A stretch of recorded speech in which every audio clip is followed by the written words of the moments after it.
Alors nous sommes aujourd'hui le mardi, on est Rosh Chodesh Sivan, et nous sommes arrivés d'Af Kouf Vav de Ketubot, Kouf Vav, 4e ligne. Donc hier on a vu l'histoire avec Rav Anan, quand il est venu, donc, le monsieur pour être jugé, mais qu'il lui a donné un cadeau, voilà. Et il a envoyé Rav Nachman pour le juger, et comme il a dit, moi je suis pas sûr, Rav Nachman il a cru que c'était un parent à lui. Du coup, il a favorisé, puisqu'il avait un autre jugement, il a déplacé le jugement pour donc le mettre à lui en premier. Il a dit que votre Torah adif. Alors on a dit que l'autre partenaire, il s'est un peu bouché, il ne savait pas quoi dire, parce qu'il a vu que le juge, donc Rav Nachman, il a favorisé son rival. Rav Anan, Nagmal raconte après cette histoire-là, comme Rav Anan, à cause de lui, il y a eu cette histoire. Rav Anan il avait l'habitude, Rav Anan, qu'Eliyahu Navi venait avec lui, il étudiait la Torah avec lui. Puisqu'il y a eu cette histoire, depuis cette histoire-là, Eliyahu Navi ne venait plus. Alors, Rav Anan, il a commencé à faire des jeûnes et à prier. Et Eliyahu Navi est revenu seulement, quand il est venu, maintenant Rav Anan, il avait peur de lui. Il avait peur d'Eliyahu Navi. Qu'est-ce qu'il a fait?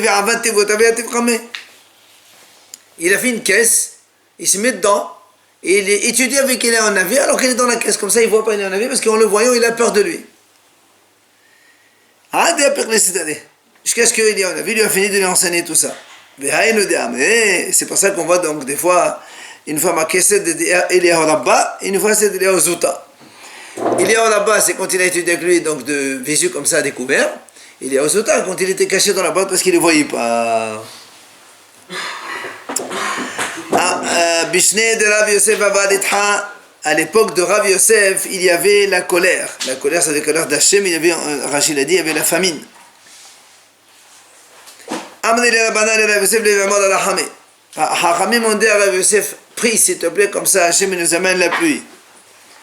Amal, il leur a dit, Hashta, maintenant, si déjà, Ouma Elisha, Dichavou Rabbanan Mefatim Echame, Havu Faïchitri, Alfan Umatan Rabbanan Rabbanan, Be'adan Etha, La Waba Elahame, Anav Elahame. Il leur a dit comme ça, si déjà Elisha Anavi, le prophète Elisha, quand il a fini son cours, il s'est levé du cours, il dit comme ça, il restait 2200 Hachamim qui devaient manger chez lui. 2200. Donc tous les élèves y partaient, il restait 2200, donc lui il subvenait à leurs besoins pour leur donner à manger.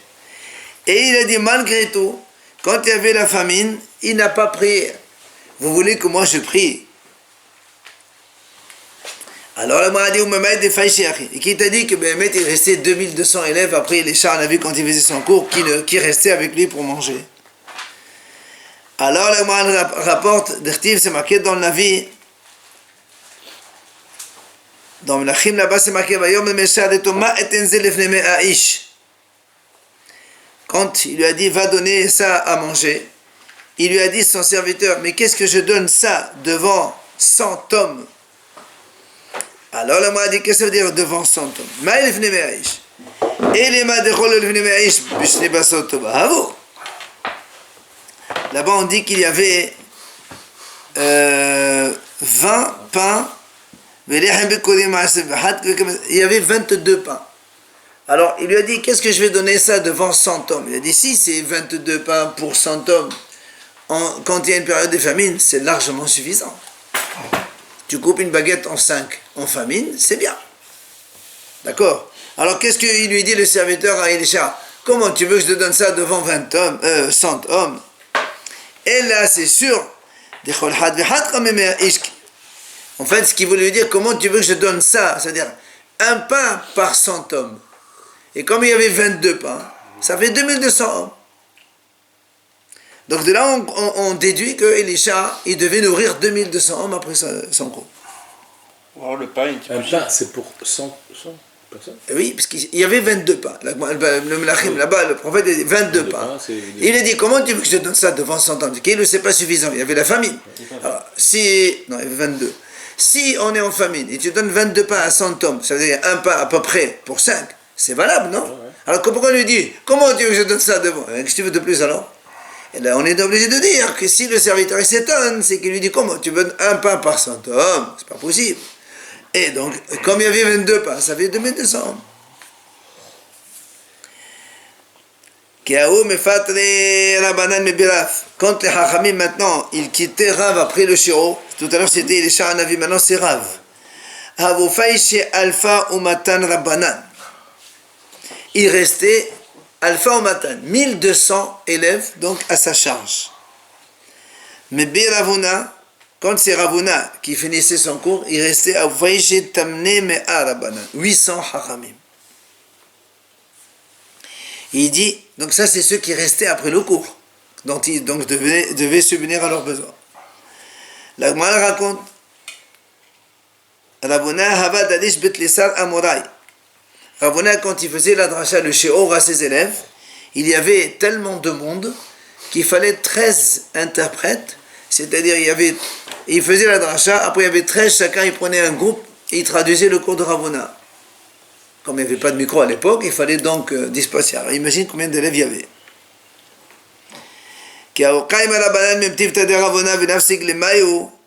Et quand les Hachamim se levaient du cours de Ravuna, avant ils étaient assis par terre, et c'était sur du sable. Alors quand ils se levaient, ils secouaient un peu leur sable, leurs vêtements donc de la terre. Il dit,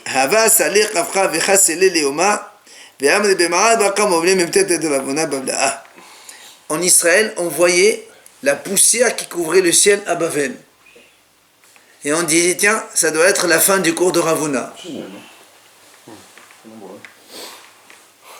Hein? Quand on lit Ravuna dans la Gemara, il faut savoir de qui on parle maintenant.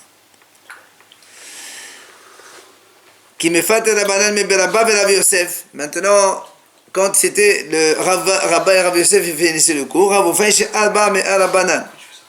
il restait 400 élèves à leur charge. Et eux, ils se considéraient comme des orphelins par rapport à ceux qui les ont précédés, 800, 1200, 2200. Eux, 400, c'est... Et la Gemara continue qu'il y a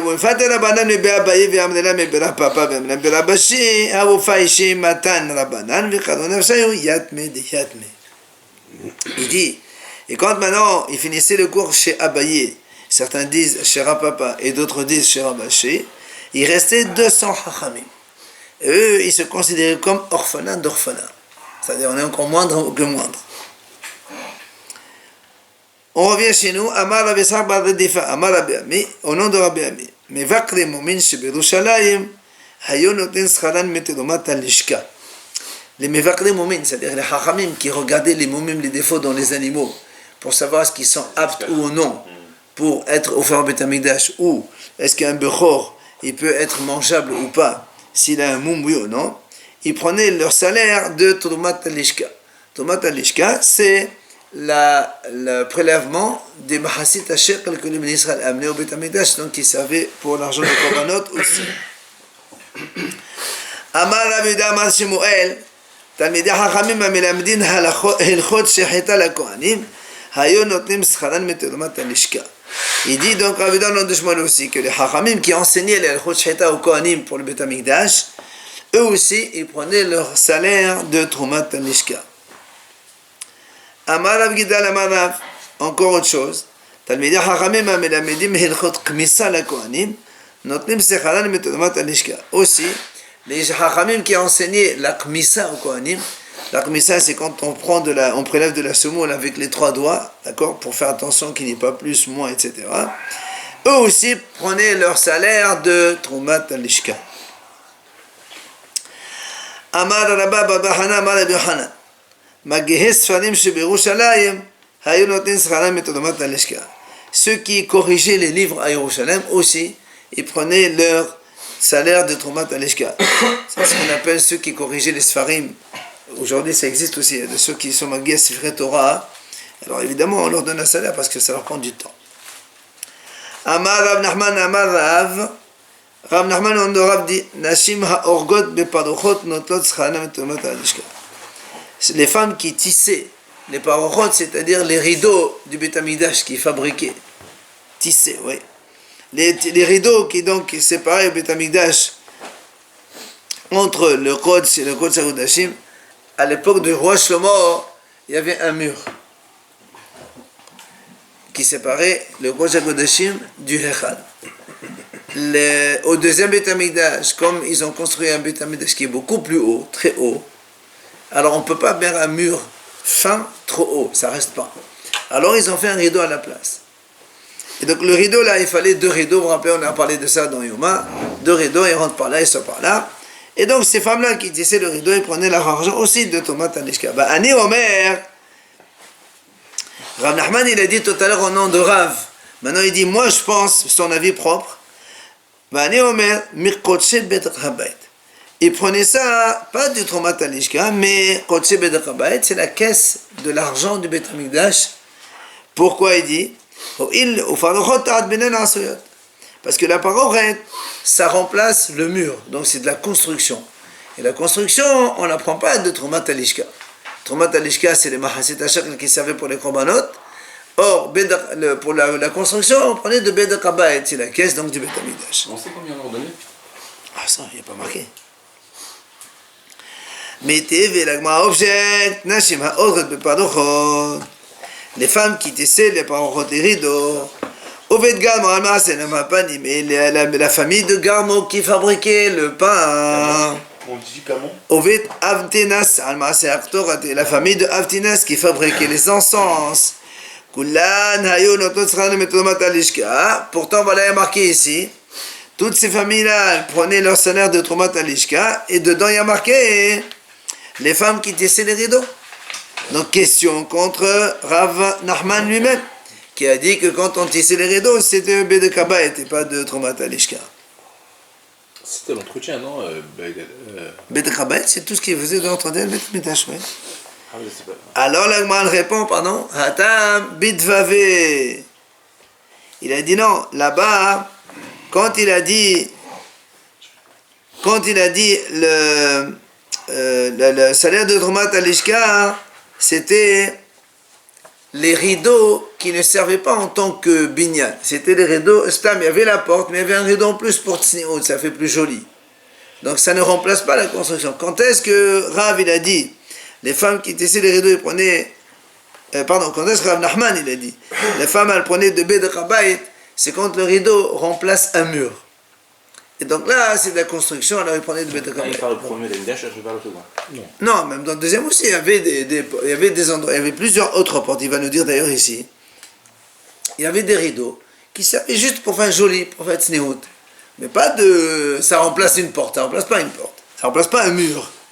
Et c'est pour ça qu'il a dit qu'on prenait de Tromat Alishka. Comme d'ailleurs la Mal dit, il a dit Rabbi Zera non de Rav, chez le Shar Asad par le Chot Ayub Amikdash, Sheni, il y avait 13 rideaux dans le deuxième Beth Amikdash. Shivra Keneret Shivra Sha'arim. Donc tu vois, il y avait 7 portes du Beth Amikdash, il leur mettait 7 rideaux, c'est en plus. Had Fetho Shel Hechal, un pour la porte du Hechal. Had Fetho Shel Ulam, un c'est pour l'entrée du Ulam. Shnaim Bad Devir, et Shnaim Kenerdan Ba'aliyah. 2 dans le Devir. Ce qu'on a dit, donc, c'est quand la séparation entre le Echal et le Kodesh HaKodashim, ce qu'on appelle des vires. Et l'autre, 2 autres Ba'aliyah, à l'étage au-dessus, on faisait la même chose. Donc, tu vois bien que quand on mettait des portes qui remplaçaient, qui étaient juste hautes seulement, on les prenait de Tromat Alishka. Mais quand ça remplace la construction, alors on prend ça de Beth Kabayet. Tanora Banan, dans le même style, Hachamim enseigne, Nashim Amegadelot Benehem la Para, Hayon Kotsechana Metomat Alishka. Vous vous rappelez, on avait dit que pour la vache rousse, puisqu'il y avait une discussion entre les Hachamim et les Sedokim, les Hachamim disaient que la vache rousse, le Kohen, Tvul Yom, il peut la faire. C'est-à-dire, il a fait le mikvé le jour même, il n'a pas besoin d'attendre la tombée de la nuit. Et les Sadducéens, ils disaient non, il faut attendre la tombée de la nuit. Alors, pour contrer cet avis de Sadducéen, qu'est-ce qu'on faisait? Avant de faire la vache rousse, on rendait impur tout de suite les coins devant tout le monde. Et on le faisait faire mikvé. Il vient faire la vache rousse de suite. Comme ça, on montre à tout le monde, tu vois, il a fait Tvul Yom et il fait la vache rousse. Alors, Hachamim disent, comment on faisait comme ça, exprès de rendre impur un Kohen? À l'opposé, on était très strict sur tout ce qui est impureté. Au point que, même les enfants, enfin, pour aller puiser de l'eau, on ne prenait pas des adultes, on prenait des enfants qui n'ont jamais été impurs. Et on a raconté qu'on les mettait, on amenait des mamans, on les mettait dans les étages comme ça, sur des rochers. Il y avait un creux, comme ça, il n'y a pas de crainte qu'il y ait un mort dans l'abîme. Alors là-bas, les femmes, elles vivaient là-bas, elles faisaient élever leurs enfants jusqu'à l'âge de 7-8 ans. Comme l'enfant n'a pas encore d'impureté. Et après, les enfants, on les amenait sur des taureaux, on les amenait prendre de l'eau, récupérer de l'eau dans une rivière. Comme ça, il n'y a aucune chance, vraiment aucun risque qu'il y ait de l'impureté. Toutes ces femmes-là qui venaient là-bas et qui vivaient là-bas et qui élevaient leurs enfants là-bas, celles-là, comment on leur payait? Mais Tomat Alishka, c'est normal, ils travaillent pour le Beth Amikdash. Alors ils prenaient leur argent Tomat Alishka. Abba Shaul Omer, Abba Shaul dit lui, Nashim Yechanot Shebirushalem et Zanototan Fanesototan. Il dit non, ce sont les femmes riches de Yerushalayim qui les nourrissaient, qui leur donnaient de l'argent. Il est choler sur lui. Ba'amine Ravona Merav, Ravona il a posé une question à Rav. Kle Sharet, Ma'oshia Asum Mekoche Bedachabait. Les clés charrettes, c'est-à-dire les ustensiles de service de Beth Amikdash. Ce qui est cuillère, coupelle, pelle, poêle, etc. Est-ce que cela, on les prend de l'argent de Beth Amikdash ou de l'argent de Trumat Talishka? C'est-à-dire, la Gemara dit, est-ce qu'on les considère comme Sodr Mizbeach Ninu? Est-ce que tu les considères comme les besoins pour le Mizbeach puisque c'est pour les korbanot? Et donc, comme Mekoche Beth Amikdash Atou, puisque c'est le Mizbeach, puisque le Mizbeach, on le construit à partir de Kodesh Beth Amikdash, c'est de la construction. Alors là aussi, tu vas dire c'est la construction, donc on les prend de l'argent de la caisse du Beth Amikdash. Ou bien tu dis non.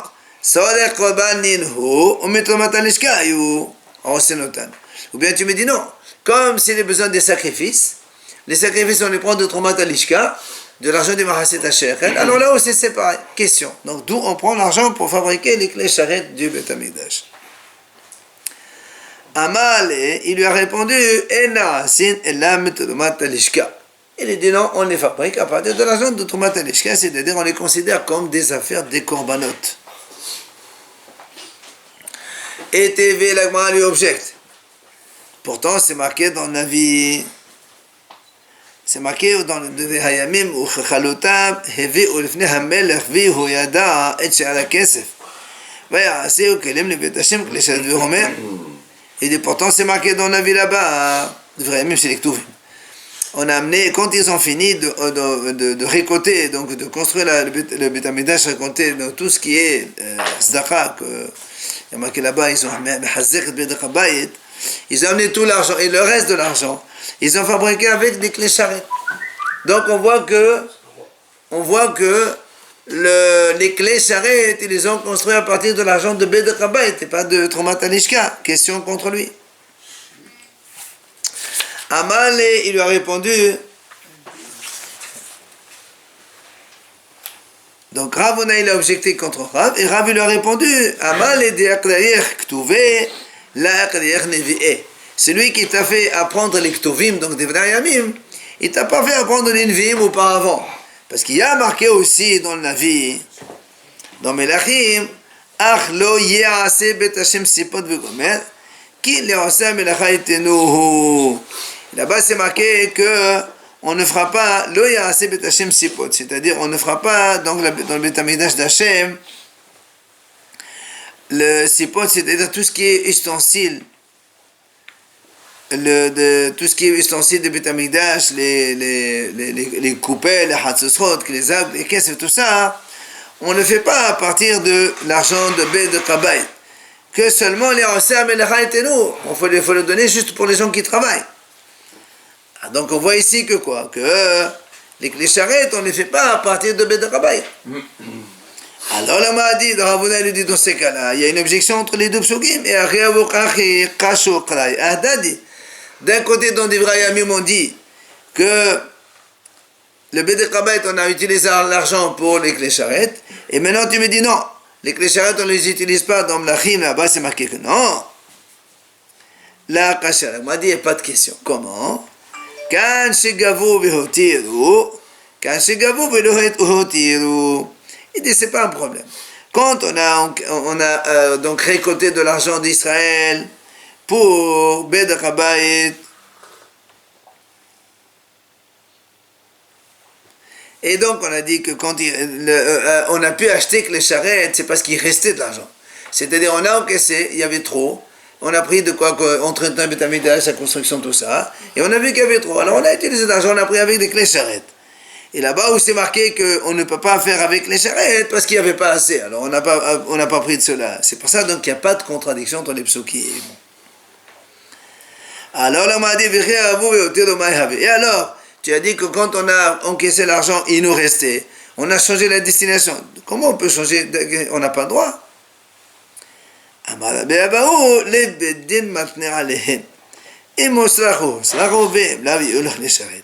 Il dit en fait, c'est comme dans toute collecte en général, on dit que le Beddin, c'est le tribunal qui collecte cela. C'est comme si qu'ils font un tnaï. Si on a besoin de cet argent pour ça, on l'utilise pour ça. Maintenant, s'il nous reste, on peut l'utiliser pour autre chose. Donc, ça fait partie des tnaïm, conditions préalables. Tana deve Rabbi Ishmael, kele sharet ba'in metodomat alishka. On a enseigné chez Rabbi Ishmael que les kele sharet, on les prend de tomat alishka. Contrairement à ce qu'il a dit Rav tout à l'heure. Vous les achetez? Oui. Pardon? Non, c'est la même chose qu'il a dit Rav. Le Rav, il a dit aussi, Menetomatalishka, lui aussi, c'est la même chose. Ils disent la même chose. Ça veut dire que si on se trompe, c'est plus valable? On ne s'est pas trompé là. Non, mais imaginons qu'on a un choix entre acheter l'ishkat, etc. Si on se trompe, est-ce que c'est valable ou pas les ustensiles? Ben, si on se trompe, il faut rembourser ce qu'on a pris. Ça n'est pas bon. Oui, mais il y a une différence entre. Non, il y a une différence entre l'argent de Tomatalishka et l'argent de Beth Kobet. C'est deux destinées différentes. Et donc il faut savoir d'où on prend l'argent. Mais si quelqu'un il offre par exemple.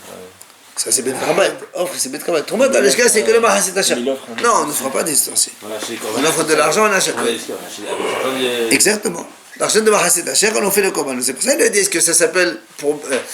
Utilité pour les korbanot et utilité pour les mesber. Donc lui il a dit on les prend que donc de Tromat Alishka. Comment il a pris ça? Shneemar et she'ad hakesef. Il a dit, il y a marqué là-bas dans le Divrei Emun, il y a marqué, c'est marqué, ils ont amené she'ad hakesef. C'est-à-dire quoi? Le reste de l'argent. Ezeo kesef she'yeshu sheraim havir mezeh Tromat Alishka. Quel est l'argent pour lequel on peut parler? Il reste de l'argent. C'est Tromat Alishka, parce que dans Bet Rabayit, il n'y a pas de reste, c'est le Bet Rabayit. Le Tromat Alishka, c'est pour les korbanot. Donc, des fois, on finit les korbanot, l'année, elle termine, parce que, comme de Nissan à Nissan, on renouvelle. C'est-à-dire, quand on finit l'année à Kaftet Adar, s'il reste de l'argent, on n'utilise pas pour l'année prochaine. On n'utilise que l'argent de la nouvelle récolte de Mahaset HaShekel. Donc, aussi qu'on peut parler de reste, c'est que dans Mahaset HaShekel, dans Tromat Alishka. Dans Bet Rabayit, il n'y a pas de reste, puisque l'argent qu'on entretient tout le temps, il n'y a pas de reste d'année dernière, ça se mélange, voilà. Alors, la Gemara a dit, Ve'ema shiraim gufayhu. Pourquoi on ne dirait pas alors que quand she'ar, c'est shiraim gufayhu? C'est-à-dire, on ne parle pas de ce qui reste de la Tromat Alishka, mais le reste eux-mêmes. C'est-à-dire que il y a deux choses dans Tromat Alishka. Il y a quand on a vu ça dans Shkalim, vous vous rappelez, on mettait ça dans des cornes. Ouais, rappelez. Alors, on fait prélever dans 3 coupons différentes. Et après, c'est ce qu'on appelle Tromat Alishka. Et après, il reste là-dedans. Ou bien il reste dans la caisse centrale. C'est pour ça qu'il dit, qui t'a dit qu'on parle de Tromat Alishka qui reste là? Peut-être qu'on parle carrément des Shialim qui restent complètement dehors. Et alors il a dit non, tu ne peux pas dire ça. Pourquoi? Comme Rava il a dit, c'est marqué dans la Torah, Hachamim disent le fait de dire ha'ola, c'est pour dire que cette ha'ola, ça va être la première. Donc là on apprend que le premier korban qu'on amène au Beit Hamikdash, ça ne peut être que le korban tamid. On ne peut pas faire autre chose avant le korban tamid parce que la Torah dit ha'ola. Là aussi, comme c'est marqué chez ha'kesef, ça doit être le premier. Donc c'est Tromat Alishka, c'est pas le reste des restes. Alors la Gemara va objecter, mais ha'ketoret, les encens, vechol kod benot tzibur, et tous les sacrifices publics, ba'in me Tromat Alishka, on les prend de Tromat Alishka. Jusque là tout va bien. Maintenant, la suite. Misbah HaZahav. C'est le petit mesbeh sur lequel on faisait les encens qui étaient dans le Hechal. Ulvona, c'est-à-dire donc les encens qu'on mettait sur la table avec les 12 pains. Uchle Sharet, et les ustensiles de service, c'est ça notre problème à nous aujourd'hui. Ba'in mi motan nesachim. Cela on les prenait de motan nesachim, c'est-à-dire ce qui reste. Nesachim, c'est le nesach, c'est le vin qu'on versait dans le mesbeh tous les jours. Alors, s'il nous reste du vin, on vend, puisque chaque année là aussi on renouvelle, eh bien on achète avec les clés charrettes. Il est pas kadosh. C'est vrai, les clés charrettes aussi c'est kadosh. Non, mais le vin ici, on le vend. Je reste. On dit qu'au Beth Amikdash, par exemple, on achète, je sais pas moi, 1000 litres. À la fin de l'année, il nous reste 50 ou 20 ou 30. On vend, on achète les charrettes. Et il est pas kadosh. Et donc les charrettes c'est kadosh. Non, le vin, Non, à l'origine, il n'est pas le kadosh. monsieur qui veut l'acheter, il peut le voir Non, le vin, à l'origine, il n'est pas encore kadosh. C'est pas l'année d'après le vin? Non. Misbah haolam, maintenant le misbah sur lequel on fait les korbanot, hal-leshachot, veha-azarot, les salles qu'il y a dans le Beth Amikdash et la Hazara, ba'in mekoshé Beit Chabayit. Tout cela, on les prenait de Beit Chabayit, de la caisse du Beth Amikdash, ça c'est ce qui est habituel. Maintenant, hutz lehomat Hazara, ce qui est en dehors de la Hazara, si on doit entretenir l'extérieur, ba'in mishiyadeh hal-leshachot. Cela, on les prend de ce qui reste, donc de Trumat Alishka. Zohi Shishaninu, Homat A'ir Magdelotea, Vechosel Cha'ir, Ba'in Mishiyadeh Halishka. C'est ce qu'on a dit, donc on a enseigné, que la Homat A'ir, la muraille de Yerushalayim et les Merdalot et tous les besoins de la ville, on les prenait de Shiyadeh Halishka. Quoi qu'il en soit, on voit ici que les charrettes, ils ne viennent pas de Trumat Alishka, parce qu'on a dit on vient de Motan Nesachim. Et nous on a dit que ça vient de Trumat Alishka. Donc il y a une question. Alors la dit Tanaï, en fait, c'était le mahlok de Tanaïm. Il nous ramène ici les Tanaïm, comme il y a marqué dans la Mishnah, dans Tamid là-bas, c'est marqué. Mota teruma ma'yorsinba. Ce qui reste de la Trouma, c'est-à-dire de Troumat Alishka, quand il aura de l'argent de Machaset Asher jusqu'à la fin du mois de Hadar, qu'est-ce qu'on fait avec cet argent? Il dit.